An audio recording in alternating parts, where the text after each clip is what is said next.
Welcome to समीरफिकेशन। आपने हाल ही में मेरे चैनल पे MG कॉमेट का रिव्यू देखा होगा। अगर नहीं देखा है तो प्लीज़ आपको लिंक डाल दूंगा, मैं अटैच कर दूंगा, देखिएगा। तो MG कॉमेट जिस सेगमेंट में आई है, जिस प्राइस ब्रैकेट में आई है स्पेशली, उस प्राइस ब्रैकेट में एक और गाड़ी आती है जिसको आप बहुत अच्छे तरीके से जानते हैं, वो है टाटा टियागो EV।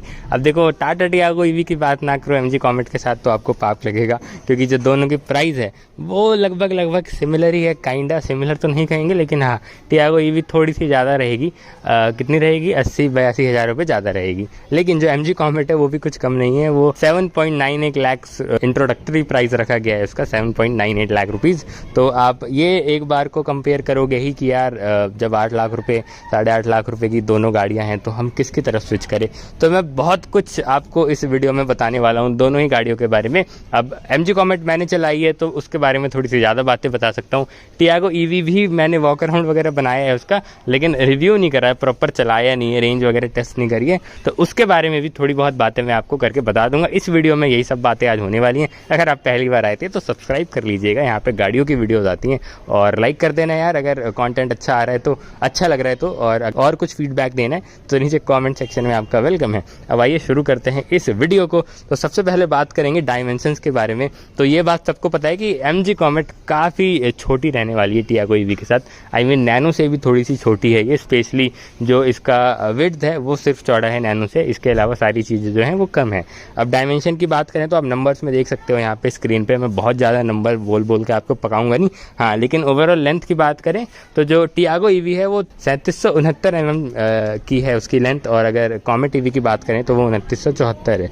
तो आप देख सकते हो कि इसको आप कंसिडर कर सकते हो 3 मीटर के अंदर, और जो टियागो EV है वो 3.8 मीटर से थोड़ी सी कम है। तो इस तरीके से रहने वाला है। बाकी आप पूरा नंबर स्क्रीन पे देख रहे होगे। अब बूट स्पेस एक बहुत बड़ा फैक्टर होता है डायमेंशन में अगर हम देखें दोनों ही गाड़ियों में। और एक और चीज़ यहाँ पे आप नोटिस करेंगे कि जो टियागो EV है इसमें आपको 4 दरवाजे मिलते हैं। भाई ये नोटिस क्या करेंगे, आपको पता ही होगा। लेकिन कॉमेट के साथ ऐसा नहीं है। कॉमेट 2 डोर गाड़ी है, और 2 डोर में 4 सीट्स इन्होंने डाल रखी हैं। तो पीछे की जो 2 सीट्स हैं वो काफ़ी, जो कहते हैं ना कि इन एंड आउट करना, अगर आप फैमिली के साथ कंटिन्यूसली ट्रैवल करते हैं तो एक दिक्कत की बात बन सकती है। लेकिन अगर आप सिर्फ 1 या 2 लोग चलते हैं तब आपके लिए ये कोई दिक्कत की बात नहीं है। अगर आप महीने में 1 या 2 बार पीछे की सीट यूज़ करते हैं तब भी कोई दिक्कत की बात नहीं है। लेकिन टियागो EV जो है वो ज़्यादा प्रैक्टिकल गाड़ी बन जाती है इस वाले पॉइंट पे। तो वहाँ पे आपको एक पॉइंट ऊपर मिलेंगे टियागो EV पे।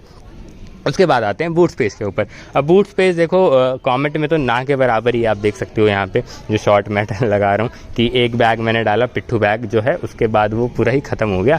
एंड यहाँ पे अगर टियागो EV में हम देखें तो अच्छा खासा बूट स्पेस मिलता है भाई आपको, 240 लीटर्स का।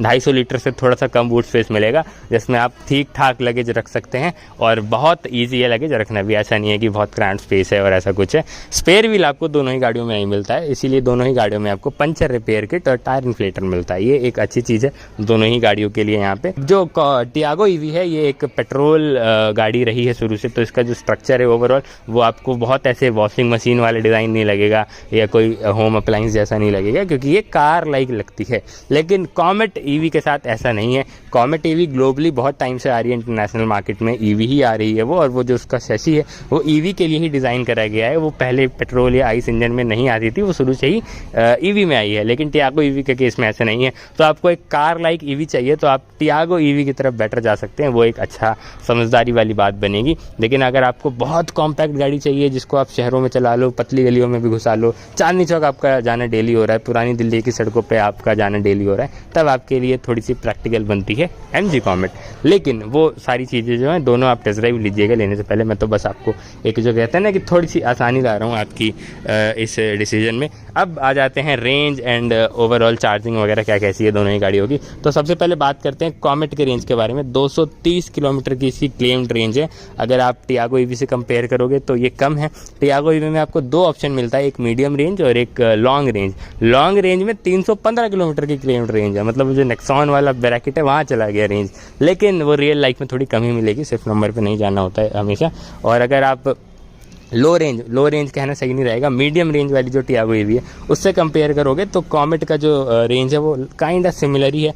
अब ये लोग 250 किलोमीटर क्लेम कर रहे हैं, बट रियल लाइफ में वो 190 200 और बहुत अच्छे से चलाओगे तो 220 230 चल सकती है, 250 से कम ही चलेगी। लेकिन क्योंकि मैंने कॉमेट ईवी चलाई है तो मैं आपको इस चीज़ की गारंटी दे सकता हूँ कि कॉमेट ईवी भाई 200 से ऊपर ही चलेगी। आप कितनी भी रगड़ के चला लो, कोई से भी मोड में चला लो, मैंने स्पोर्ट्स मोड में चलाया था तो 200 प्लस ही चलेगी। तो रेंज जो है वो काइंड ऑफ सिमिलर ही है। अगर आप टियागो ईवी का मीडियम रेंज कंपेयर करोगे कॉमेट ईवी के रेंज से तो वहाँ पे एक ये टाई हो रहा है। लेकिन हाँ, आपको ऑप्शन मिलता है टियागो ईवी में कि आप लॉन्ग रेंज में भी जा सकते हो, जिसकी प्राइस ऑब्वियसली ज़्यादा होगी और वो ऊपर के वेरिएंट में ही अवेलेबल है, लोअर वेरिएंट में अवेलेबल नहीं है। और कॉमेट में भी देखो वेरिएंट वगैरह नहीं बताया एमजी ने कि कौन कौन सा ये वेरिएंट ऑफर करेंगे। बस एक जो हमने चलाया मीडिया में सबने चलाया टॉप वेरिएंट ही होगा जिसमें सारे फीचर आते हैं और उसकी प्राइस भी 8 लाख रुपये नहीं होगी। वो भी एक गिमिक है यहाँ पे, क्योंकि वो जो स्टार्टिंग प्राइस बोल रहे हैं वो एक लोअर वेरिएंट लाएंगे जिसमें बहुत सारी चीज़ें नहीं होंगी। स्टार्ट सैट लिखा है तो वो समझ सकते हो आप मार्केटिंग क्या कैसी होती है इनकी। बाकी बैटरी पैक पे आ जाते हैं। एमजी कॉमेट के बैटरी पैक की बात करें तो 17.3 किलोवाट आवर की बैटरी है। अगर आप टियागो ईवी के मीडियम रेंज से कंपेयर करेंगे तो उसमें आपको मिलती है 19.2 किलोवाट आवर की बैटरी। थोड़ी सी ज़्यादा है लेकिन रेंज भी आप देख लो ना, 250 किलोमीटर है टियागो ईवी में और इसमें 230 है। दोनों ही की जो बैटरी है वो वाटर रेसिस्टेंट है IP67 के साथ और इसमें आपको कोई इशू नहीं रहने वाला है। अब इंडिया में आप देख सकते हो पानी भी, बारिश भी होती है, रोड भी भरता है, तो ये भी फैक्टर जरूरी है कि वाटर रेसिस्टेंस होना चाहिए बैटरी में। रेंज मैंने आपको बताई दिया दोनों का कि एमजी कॉमेट में 230 है और टियागो ईवी की जो मीडियम रेंज वाली गाड़ी है उसमें आपको मिलेगा 250 किलोमीटर की रेंज। अब आ जाते हैं पावर फिगर्स कैसे हैं। तो नंबर्स में बात करें तो देखो नंबर भी जानना होता है कई लोगों को। वैसे चलाने में मेरे को एमजी कॉमेट क्योंकि वही चलाई है मैंने, तो अंडर पावर तो किसी लिहाज से नहीं लगी, तीनों ही मोड्स में अच्छी खासी पावर डिलीवर होती है। जो टियागो ईवी है इसकी अगर मैं मतलब मीडियम रेंज वाली जो गाड़ी है जिसमें थोड़ी सी कम पावर की मोटर और कम पावर की बैटरी लगी है, वो आपको बनाकर देती है 60 bhp की पावर और 110 न्यूटन मीटर का टॉर्क। अगर कॉमेट की बात करें तो ये एक ही ऑप्शन के साथ आती है जिसमें 42 PS लिख रखा है इन लोगों ने, वही 40 bhp बोल सकते हो आप। तो 40-41 bhp की पावर मिलेगी और 110 न्यूटन मीटर का टॉर्क मिलेगा। लेकिन अगर आप टियागो ईवी का ऊपर वाला रेंज लेंगे, लॉन्ग रेंज लेंगे, टॉप मॉडल लेंगे बेसिकली, तो उसमें आपको ऑप्शनल है, ये बेसिकली आपके ऊपर है लेना नहीं लेना, वो मिलेगी आपको 74 bhp के साथ और 114 न्यूटन मीटर टॉर्क के साथ। तो थोड़ी सी पावर ज़्यादा है, थोड़ी सी टॉर्क ज़्यादा है, लेकिन यही है कि फिर वो कॉस्टली भी रहेगी। उस हिसाब से आप पिक करिएगा जैसे ही आपका डिसीजन लगे, जैसे ही आपका बेसिकली बजट हो। उसके बाद आ जाते हैं चार्जिंग के ऊपर। जो कॉमेट है वो 3.3 किलोवाट चार्जर के साथ आती है। अब एक यहाँ पे पॉइंट ये मैं हाईलाइट करना चाहूँगा कि कॉमेट में आपको कोई भी फास्ट चार्जर नहीं दिया गया है। जी हाँ, तो आपको अगर कॉमेट लेनी है तो आपको स्लो चार्जर के साथ ही जीना पड़ेगा। जीना मतलब रहना पड़ेगा, लिव होना पड़ेगा। लेकिन आपको टियागो ईवी में ऑप्शन दिया गया है कि आप फास्ट चार्जर भी ऑप्ट कर सकते हैं और वो जो नहीं लगे रहते सड़कों पर और वो लंबे वाले फास्ट चार्जर जो ज़्यादा पावर के होते हैं वो भी ले सकते हैं। उसमें गाड़ी और जल्दी चार्ज हो जाएगी। तो 3.3 किलोवाट आवर का चार्जर है, किलोवाट का AC चार्जर है और टियागो ईवी में भी। और अगर आप फास्ट चार्जर लोगे तो थोड़ा सा वॉल माउंटेड होता है, वो 7.2 किलोवाट का है, तो वो फास्ट चार्जर कह रहे हैं। और इससे ऊपर भी और होगा जो कि आप अभी स्क्रीन पे देख सकते हो अगर आपको नंबर जानना है। कॉमेट ईवी 0 to 100% चार्ज होती है 7 घंटे में और टियागो ईवी का टाइम आप देख सकते हो अलग अलग कंडीशन में, अलग अलग टाइम यहाँ पे स्टैम्प मैं आपको दिखा रहा हूँ। बाकी वेरिएंट पे भी आ जाते हैं कि टियागो ईवी में कितने वेरिएंट आते हैं। बहुत सारे वेरिएंट आते हैं भाई। बेस वेरिएंट में आपको मिलेगा XC और XT, जिसमें मीडियम रेंज के साथ आएगी गाड़ी। जो प्राइस है, स्टार्टिंग प्राइस है 8.69 लाख रुपीज़, वो XC वेरिएंट की रहने वाली है, जिसका मैंने डिटेल्ड वॉक अराउंड वीडियो भी बनाया है जो कि आप नीचे लिंक पे यूट्यूब पे मेरे चैनल पे जाकर देख सकते हो। और अगर टॉप वेरिएंट की बात करें तो ये XT और XZ प्लस है, जिसमें आपको लॉन्ग रेंज मिलेगा। और बेसिकली 3 है वहाँ पे, 3 वेरिएंट है। XZ प्लस, टेक, लग्जरी भी है। टाटा वाले बहुत सारे वेरिएंट रखते हैं, इनको याद करना ऐसा है कि थ्योरी है एक पूरी। तो यहाँ पे आपको टोटल 5 वेरिएंट मिल रहे हैं, जिसमें कि 2 में मीडियम रेंज है और 3 में लॉन्ग रेंज है। कलर ऑप्शन दोनों ही में आपको 5 मिलेंगे। बट एमजी कॉमेट के साथ एक ये यहाँ पे अच्छी चीज़ है कि आपको कस्टमाइजेशन पैक बहुत सारे मिलते हैं। अगर आपको गाड़ी पे बहुत सारे कलर डालने, स्टिकर डालने, तो ये आप एमजी से ही डायरेक्टली ले सकते हैं, कोई बाहर से रैप वगैरह कराने की ज़रूरत नहीं है। तो ओवरऑल देखो, अब मैं अपना एक डिसीजन देता हूँ, थॉट बताता हूँ कि मेरे को दोनों ही में से मेरे को लेनी होगी। अगर मैं सजेस्ट भी करना चाहूँगा तो क्या करूँगा। दोनों गाड़ी अपनी अपनी जगह बहुत अच्छी है। मैं किसी को क्रिटिसाइज़ नहीं कर रहा, किसी मैन्युफैक्चरर को हर्ट नहीं करना चाहता हूँ इस वीडियो से।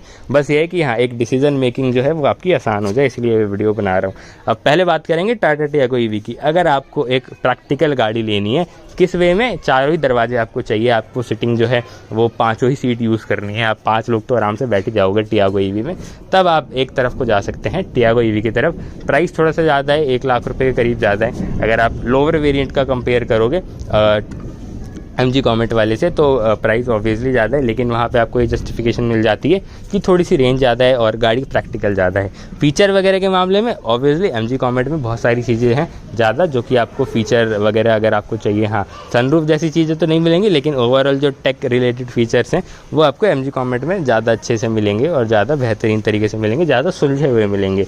और उसके बाद आ जाते हैं कि MG कॉमेट किनको लेनी चाहिए, जिनको बहुत, जैसे कि 2 ही लोग ट्रैवल कर रहे हैं और बहुत ज़्यादा शहर में चलानी है ना, और बोलते हैं छोटी गाड़ी चाहिए, उनको ऑलरेडी 2-3 गाड़ियां हैं जो टियागो या टिगोर या नेक्सॉन जैसी साइज़ की हैं, लेकिन एक और छोटी गाड़ी चाहिए जिनको वो डेली चला सकते हैं, वो जा सकते हैं MG कॉमेट की तरफ। एक सजेशन मेरा ये रहेगा मैन्युफैक्चरर के लिए, MG के लिए बेसिकली, कि थोड़ा सा प्राइस ब्रैकेट उसका आपको कम करना पड़ेगा आपको, अगर मार्केट को टारगेट करना है। स्पेशली आपको उन वाली ऑडियंस को टारगेट करना है जो 5 से 7 लाख रुपये वाले बजट में गाड़ी ढूंढ रहे हैं, और उनको आप लेकर आइए अपनी गाड़ी की तरफ, अट्रैक्ट करिए, और फिर वो एक बार को सोचेंगे कि हाँ जी आप कॉमेट ले लेते हैं हम, और उसकी जो रनिंग कॉस्ट है वो बहुत कम है, और ओवरऑल मतलब वही है कि जैसे आपने बताया था अपने लॉन्च इवेंट पे कि 1 पिज़्ज़ा या 2 कॉफ़ी की प्राइस पे आप 1000 किलोमीटर चला सकते हैं गाड़ी को, तब आपको थोड़ा सा यहाँ पे एक प्लस पॉइंट मिल जाएगा कि ज़्यादा आप कस्टमर बायर को अट्रैक्ट कर पाएंगे। नहीं तो जी साहब, टाटा टियागो ऑलरेडी मार्केट में बैठा हुआ है, और जो है टियागो गाड़ी है वो काफ़ी टाइम से आ रही है, तो एक ट्राइड एंड टेस्टेड प्रोडक्ट है।